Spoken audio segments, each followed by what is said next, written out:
নিজের চোখে দেখা। কিছুদিন আগে একটা জানাজা পড়িয়েছে, খোদার কসম করে বলছে 6:30 ইন্তেকাল করেছে। হসপিটালের বিল দেনে বালা নাই, 4 সন্তান। অ্যাম্বুলেন্সে ঘরে ঘরে আসবে, 1000-1200 টাকার বিল দেনে বালা নাই। কি বুঝলেন? ক্ষণস্থায়ী দুনিয়া। মুমিনের কম থাকলেও আমি বলি, কেউ যদি এসে বলে হুজুর একটু দোয়া করেন, খুব পেরেশানিতে আছি, আমি তার হাত চুমু খেয়ে বলি তোমাকে মোবারকবাদ, আল্লাহ তোমাকে ভালোবাসে।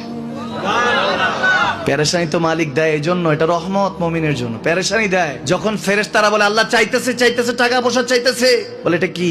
বলে ফাসেক, দে বিদায় কর, বিদায় কর। তার চাওয়া আছে, বিরক্ত লাগে, বিদায় কর, কি লাগে দে। আল্লাহ 10 কোটি দিয়েছে, 100 কোটি দে, বিদায় কর।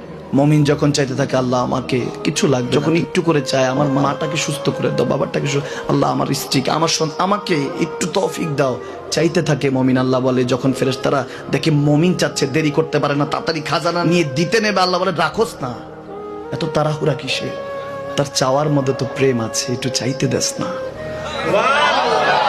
থাকুক না মুমিন আর একটু পেরেশান, থাকুক না, থাকতে দেস না, একটু থাক, একটু থাক।